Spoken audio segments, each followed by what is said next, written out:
우리 신앙생활의 핵심은 가장 중요한 것은 하나님에 대한 신뢰입니다. 하나님을 믿는다고 말하죠. 하나님을 믿을 수 없다면 신앙생활은 그 자체가 무의미해집니다. 그래서 지금 이 순간에 하나님을 신뢰하는 것이 무엇보다도 중요합니다. 우리 삶의 모든 상황, 모든 조건 속에서 하나님을 신뢰해야 하는 겁니다. 우리의 삶에는 항상 근원적인 시련이나 고통이 있습니다. 오늘 여기에 있는 우리 한 사람 한 사람이 다 시련이 있고 고통이 있는 존재들입니다. 정도의 차이는 있을지 몰라도 어느 누구도 이 삶이 주는 시련과 고통에서 피해갈 수 없습니다. 그 가장 큰 이유는 우리가 모두 몸을 가지고 있기 때문에 그렇습니다. 손가락으로 꼬집었을 때 어느 부분 안 아픈 데가 없는 것처럼 우리가 몸을 가지고 사는 한 생로병사의 고통을 겪을 수밖에 없고 한계와 결핍에 시달릴 수밖에 없습니다. 그래서 몸이 있는 것과 삶의 시련과 고통은 필연적인 인과관계입니다.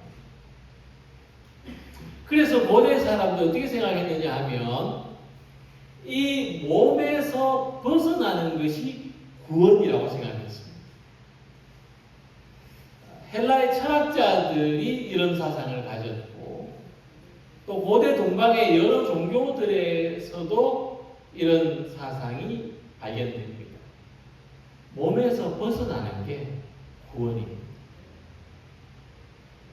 그러나 성경의 근본적인 가르침은 이와 다릅니다.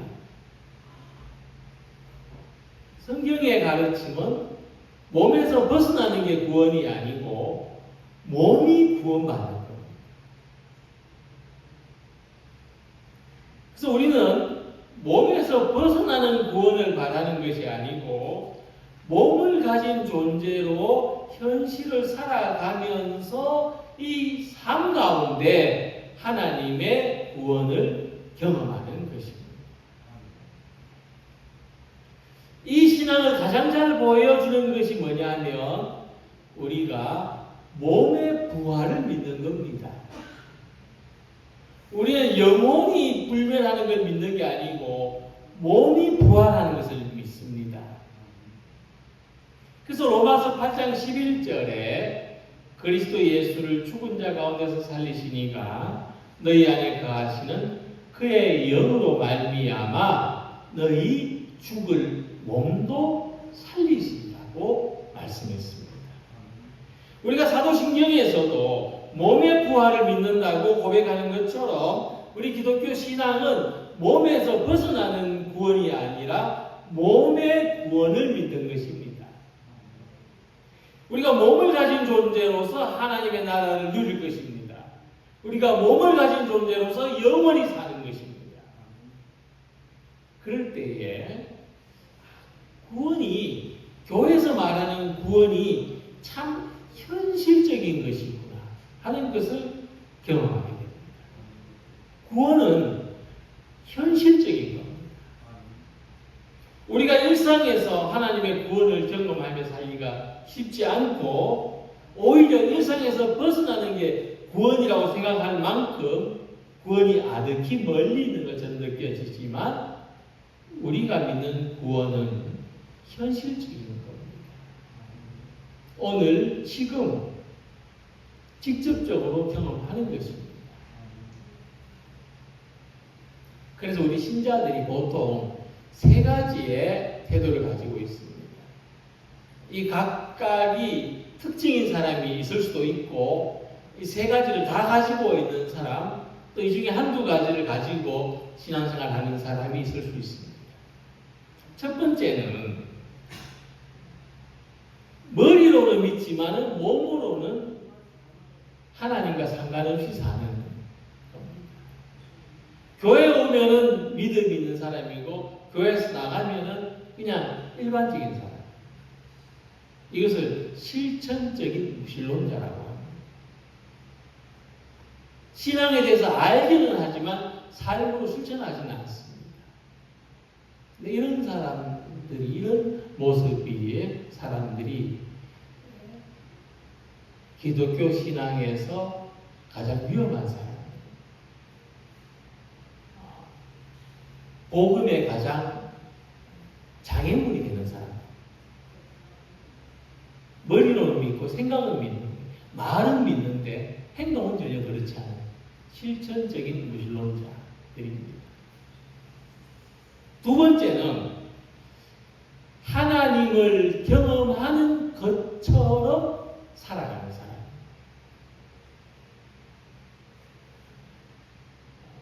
실제로 경험하지는 않는데 경험하는 것처럼 살아간다는 것입니다. 산에서 꿩이 남겨놓고 간 기틀을 봤는데 꿩을 봤다고 하는 사람들이 꿩 기틀을 본 것하고 꿩을 본 건 다르죠. 하나님을 경험하지 않았는데 경험한 것처럼 자기 생각이나 감정으로 구원받은 것처럼 살아가는 이런 사람들을 감상적인 신앙이라고 합니다.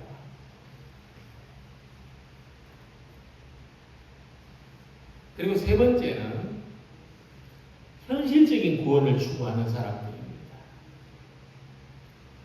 하나님의 구원을 현실적으로 추구한다는 건 뭐냐면요, 그만큼 지금 삶이 힘들고 괴롭다는 걸 말합니다. 그러니까 이 사람한테는 구원이 이상적인 것일 수가 없어요. 현실적이어야 합니다. 내가 지금 당장 죽겠는데 당장 하나님이 나를 구원해 주셔야 돼요. 근데 고통스럽지 않은 현실에 있는 사람들은, 현실이 고통스럽지 않은 사람들, 비교적 살만한 사람들은 이런 차원을 이해하기가 어렵습니다. 구약 성경의 욥이 그렇죠. 친구들은 욥의 고통을 이해 못했습니다. 자꾸 엉뚱한 소리 하죠. 친구들이 욥을 볼 때는 욥이 하나님을 못 믿는 사람처럼 보였습니다. 자꾸 욥한테 회개해라. 혹시 네가 모르는 죄가 있을지 아냐? 자다가 남의 다리 끓는 소리를 합니다. 근데 이유가 있습니다. 친구들이 욥을 볼 때 욥이 어땠습니까? 탄식하고 있었어요. 그게 이유입니다. 욥이 막 확신을 가지고 내가 죽을 때에 그래서 나을 거다 이렇게 말하지 않고 욥은 자꾸 탄식하고 있어요. 그러니까 친구들이 볼 때 욥은 믿음 없는 사람이에요. 욥은 내가 지금 삶이 힘들고 어렵지만 나는 성공할 거다 이래야 되는데, 친구들이 볼 때 욥은 하나님 나는 왜 이렇게 힘듭니까? 지금 이 고통 왜 이렇게 어렵습니까? 이러고 있기 때문에 믿음 없는 것처럼 보였습니다. 그러나 욥의 중심에는 뭐가 있었습니까?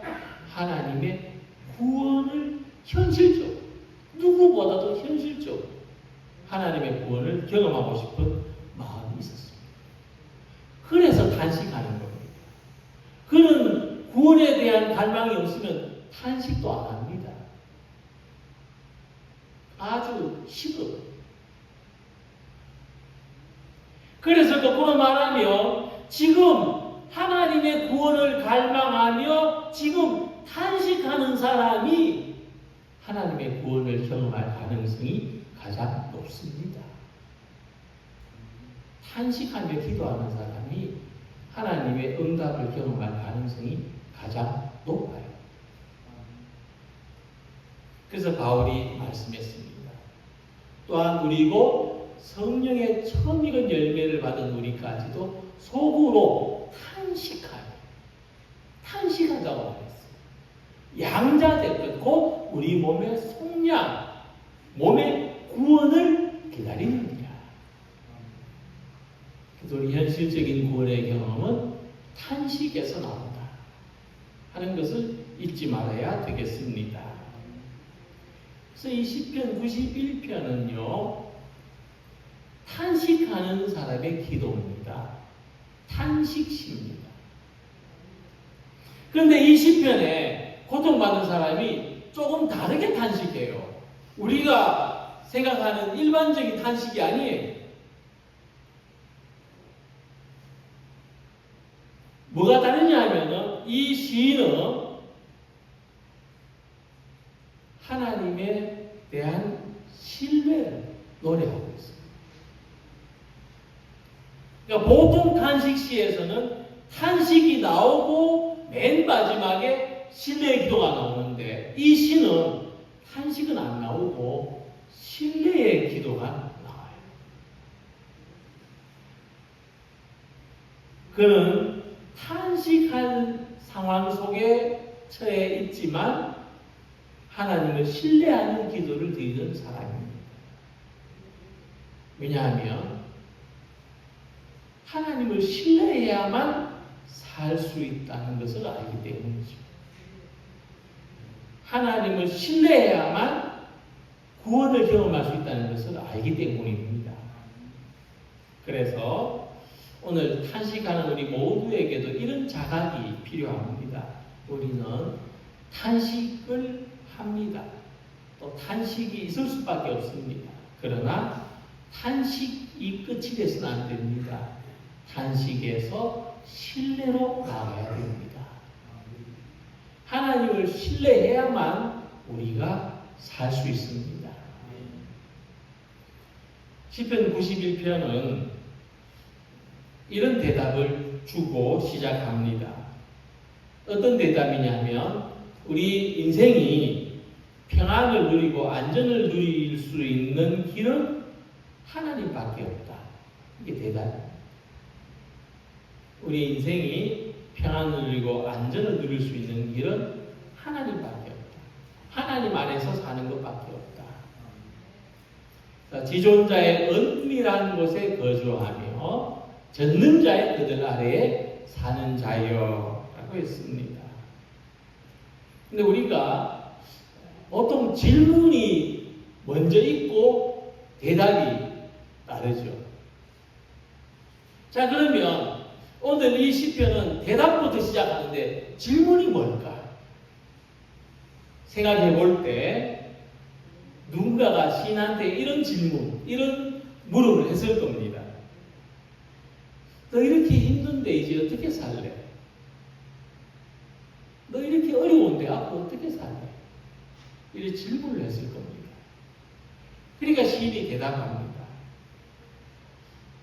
하나님을 신뢰할 수밖에 없지. 하나님을 믿을 수밖에 없어. 그게 대답입니다. 그가 어떤 상황에 처했는지 모르지만은 그가 선택할 수 있는 유일한 길은 하나님을 신뢰하는 것밖에 없다는 겁니다. 그래서 자기 현실에 대해서 자신의 그 삶이 어떻게 살아갈 것인지에 대해서 이렇게 이야기합니다. 나는 하나님을 신뢰할 수밖에 없어. 나는 지존자의 은밀한 곳에 거주하고 젖는 자의 그늘 아래서 사는 수밖에 없어.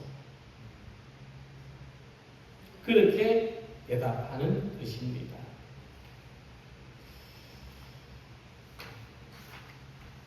시인의 고백과 같이 우리가 하나님을 신뢰할 때 신뢰의 내용이 무엇을 신뢰하는지 그 내용이 중요하죠. 하나님은 능력과 주권을 가지십니다. 하나님은 지존자이시며 전능자이십니다. 이것을 신뢰하는 것이 참 중요합니다. 고대 철학자들은 하나님의 존재에 대해서 하나님이 존재하신다는 것을 사람들한테 이야기할 때 첫 번째 원인이라는 말을 했습니다.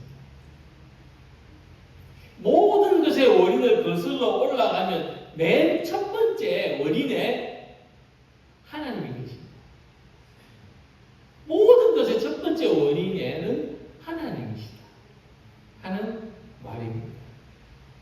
저는 이 대답이 지금도 이성적인 노력으로 하나님의 존재를 찾는 사람에게는 유효하다고 생각합니다. 하나님이 그냥 탁 안 믿어지고 뭔가 이성적으로 이해가 돼야 믿어지는 사람들한테 참 이만한 대답이 없습니다. 세상이 왜 존재하느냐? 내가 왜 존재하느냐? 그 첫 번째 원인은 하나님이십니다. 그런데 이 하나님은 어떤 분이시냐? 무능하거나 나약한 분이 아닙니다. 하나님은 지존자, 하나님은 전능자십니다. 그러니까 우리가 생각해 볼 때 첫 번째 원인이신 하나님은 어떤 분이냐? 가장 높으시고 가장 능력이 크신 분이 하나님이십니다. 자, 그리고 우리가 일반 사람들이 보통 말하는 대로 만약 이 첫 번째 원인이 우연, 아무것도 원인이 없다면 이게 우연이 아닙니까? 원인이 없어요. 알 수 없어요. 또는 첫 번째 원인이 악한 존재라면 그런데 그 우연이나 그 악한 존재가 지존자요, 전능자라면 우리는 우리 삶에 아무 희망을 가질 수 없습니다. 악한 존재가 전능자요, 지존자인데 우리한테 무슨 희망이 있습니까? 아무것도 없는 게 우연히 이 세상을 지배하는 질서인데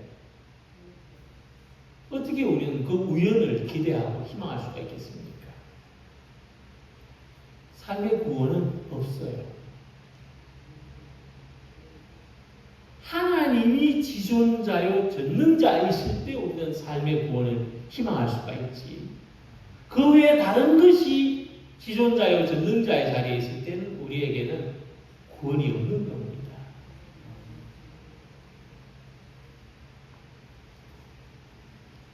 시인은 이 지존자요 전능자이신 하나님 안에 있을 때 안전하다는 확신이 있습니다. 그래서 그는 자기가 하나님을 신뢰하는 확신에 대해서 이렇게 설명합니다. 2절 말씀에 나는 여호와를 향하여 말하기를 그는 나의 피난처요 나의 요새요 내가 의뢰하는 하나님이라 하리니. 우리가 하나님을 지존자요 전능자로 믿을 때 그 신뢰 안에 있을 때 하나님이 나의 피난처요 나의 요새요 나의 의뢰하는 하나님이 되시는 구원의 경험을 하게 되는 겁니다. 일터에서 안전수칙을 지키는 게 얼마나 불편하고 번거로운 일입니까? 작업자들이, 제가 아는 상식으로도 작업자들이 높은 데 올라갈 때는 반드시 어떤 지탱할 만한 기둥에 이 고리를 걸어야 되는데 이 고리 하나 거는 게 귀찮아서 번거로워서 고리 안 걸고 작업하는 사람들이 그렇게 많답니다.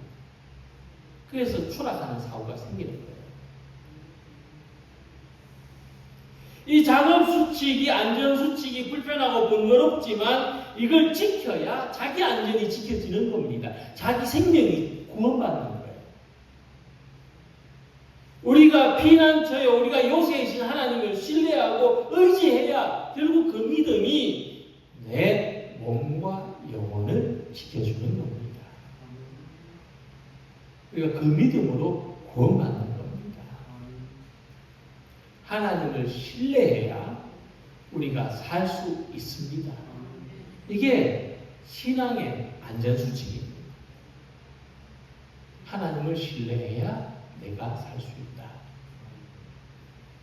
그래서 시인은 자신의 신뢰를 거주한다는 표현으로 말했습니다. 지존자의 은밀한 곳과 전능자의 그늘 아래에 거주한다, 살고 있다고 표현했습니다. 이 은밀한 곳이 어딜까? 이 전능자의 그늘이 어딜까? 알면 찾아가고 싶죠. 성소라고, 성전이라고 하는 해석이 있습니다. 성전이 지존자의 은밀한 곳이고 전능자의 그늘이구나. 타당한 해석이죠. 근데 우리가 거기에 거주하며 살지는 않습니다. 저조차도 따로 지어진 집에 살고 있지 이 안에 거주하고 살지는 않습니다. 그래서 시인이 말하는 이 지존자의 은밀한 곳이 어딜까? 전능자의 그늘 아래가 어딜까? 이거는 좀 더 은밀하게 해석해 보면 어떤 특정한 장소를 가리키는 게 아니구나.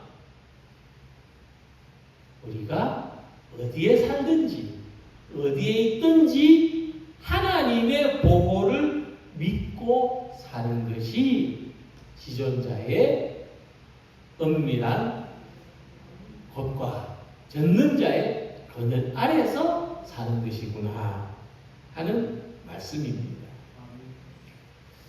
우리가 몸이 있으면 몸이 있는 동안 시련과 고통이 끊임없습니다. 저는 어느 날 어떤 책의 제목이 기억 안 날 때가 많고 그 책을 쓴 사람의 이름이 기억 안 날 때가 많습니다. 계속 생각을 떠올리지만 안 떠올라요. 예전에는 금방금방 생각이 났는데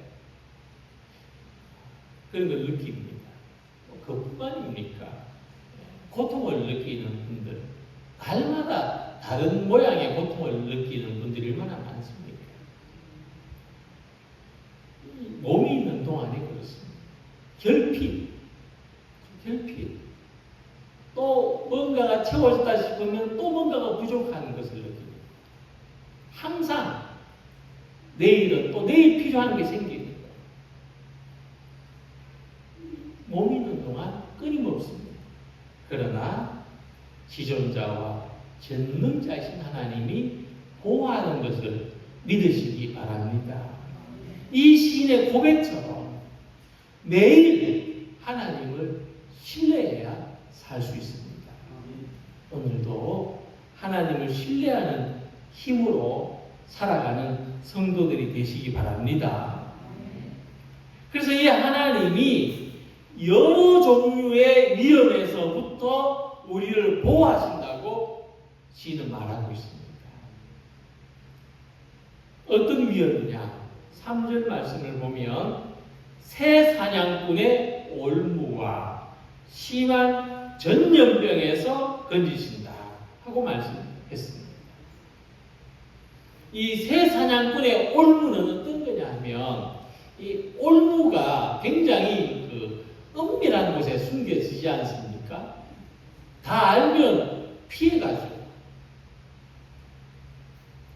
교활한 공격에 대한 비유입니다. 우리의 약점을 파고 들어오는 공격이나 또는 어려움을 말하죠. 또 심한 전염병이라고 했습니다. 이 전염병은 몸 있는 사람은 다 걸리게 돼 있죠. 코로나 때 우리 다 마스크 쓰고 다녔잖아요. 코 있고 입 있는 사람은 다 걸리게 돼 있습니다. 그러니까 코와 입을 가리는 거죠.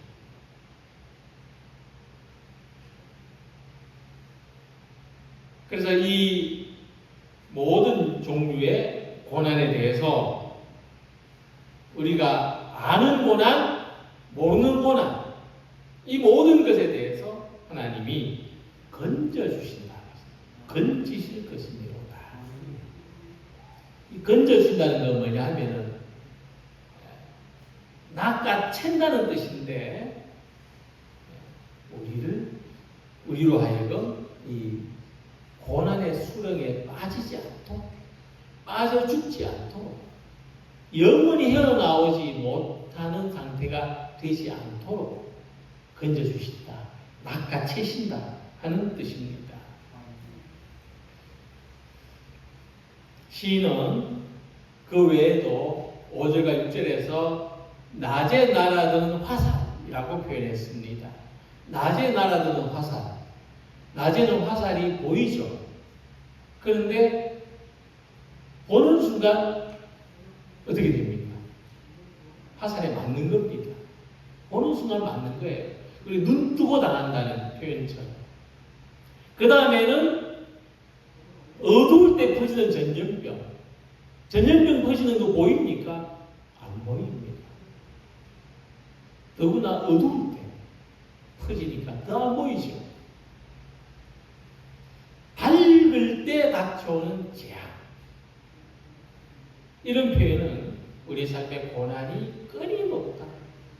보이게도 다가오고 보이지 않게도 다가오고 지금도 내 삶에 아주 가까이 다가와 있을지 모른다 하는 뜻입니다. 하지만 시인은 그걸 두려워하지 않아요. 왜냐하면 내가 신뢰하는 하나님께서 어떤 위험에서든지 나를 안전하게 지키신다는 믿음이기 때문입니다.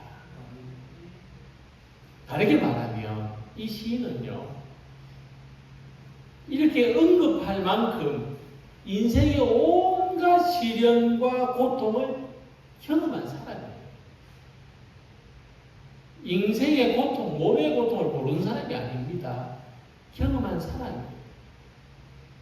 그런데 그는 고통을 경험했지만 또한 하나님께서 자기를 이 고통에서 구원해 주시는 것도 경험했습니다. 이게 구원의 경험이고 구원이 현실적인 경험이라는 뜻입니다. 우리는 고통도 경험하지만 이 고통에서 하나님의 우리를 건져주시는 것도 경험합니다. 이것이 구원이죠. 영국의 스펄전 목사는 1854년도에 런던에 와서 거의 이제 1년쯤 됐는데, 당시 런던에 이 콜레라가 퍼졌습니다. 그때는 약도 없었죠. 또 왜 아픈지도 몰랐어요. 그래서 콜레라 때문에 많은 사람들이 고통을 겪었고 또 죽었어요.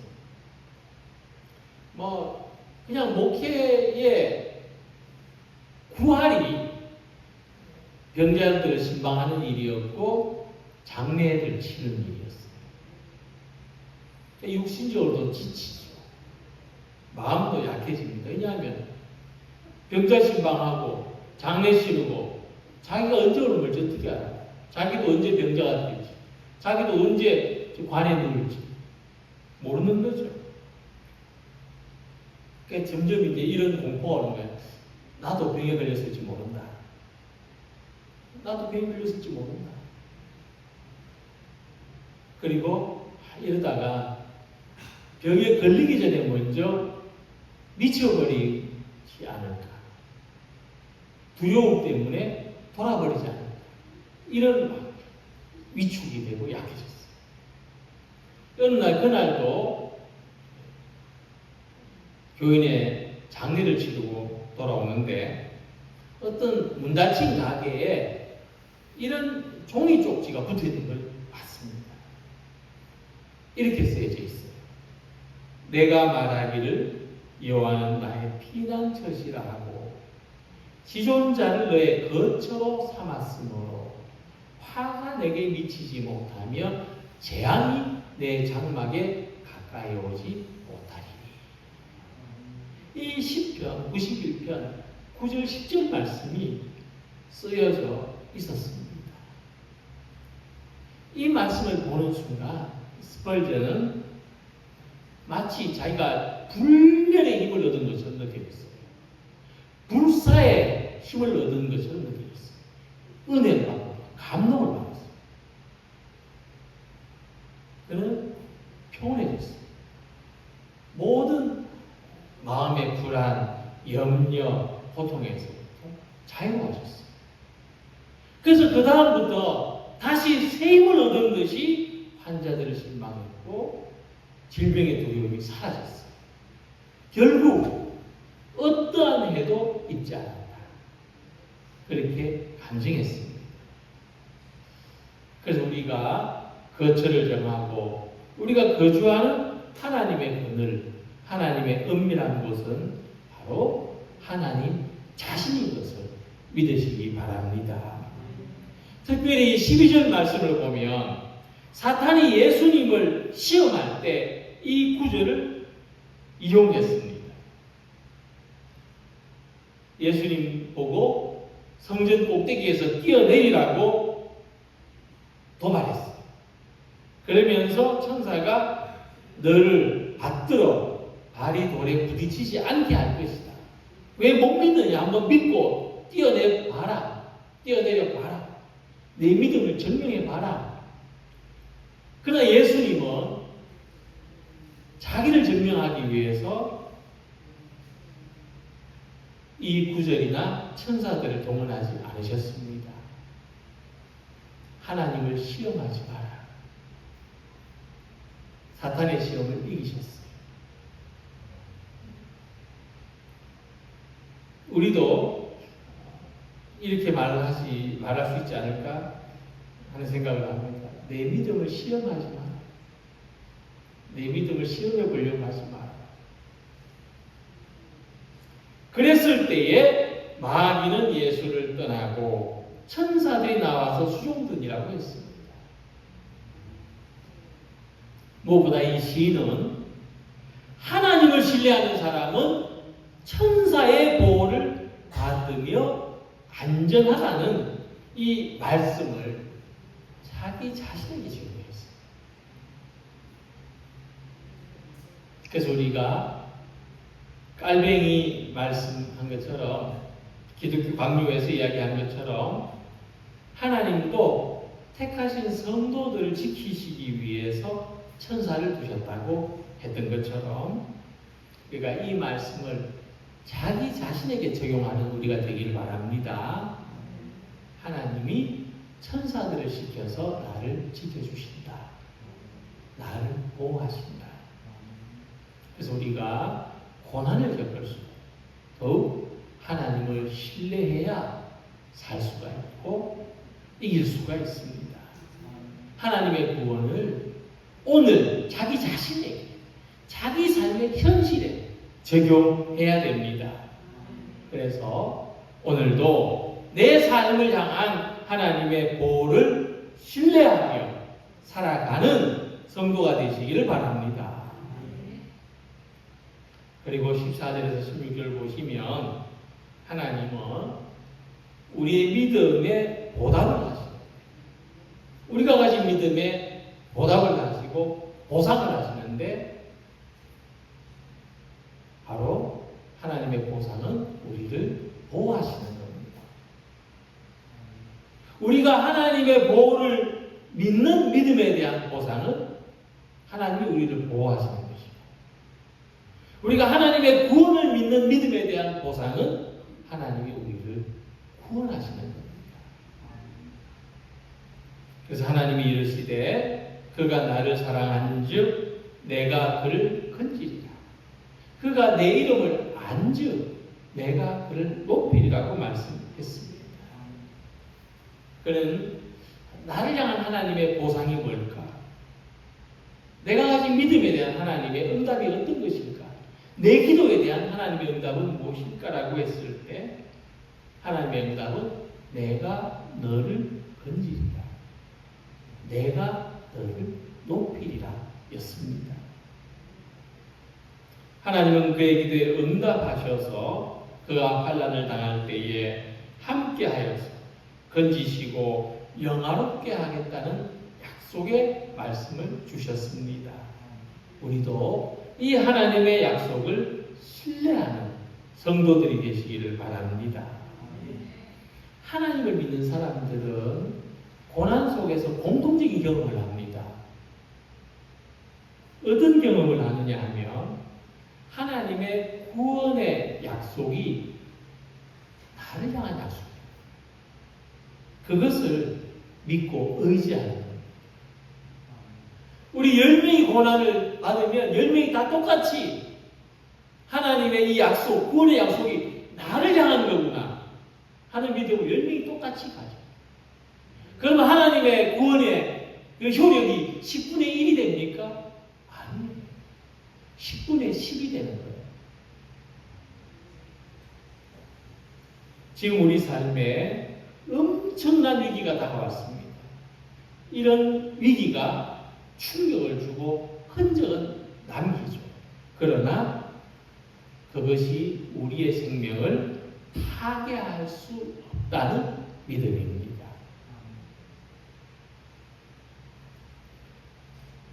이런 신뢰에서 우리는 하나님의 구원을 경험하고, 이런 신뢰에서 우리는 고난에 굴하지 않는 힘을 얻고, 이런 신뢰에서 우리는 고난을 이기고 승리합니다. 그래서 바울은 고난의 일상을 살아가는 로마의 그리스도인들에게 이렇게 썼습니다. 그러나 이 모든 일에 우리를 사랑하신 이로 말미암아 우리가 넉넉히 이기느니라. 바울의 이 말씀이 그냥 심리적인 위로였습니까? 실제가 되었습니까? 실제가 되었죠. 그들은 넉넉히 이겼습니다. 그러므로 우리의 불안과 우리의 두려움으로부터 누가 자유로울 수 있고 누가 평안과 만족을 누릴 수가 있습니까? 지존자의 은밀한 곳에 거주하고 전능자의 그늘 아래 사는 사람입니다.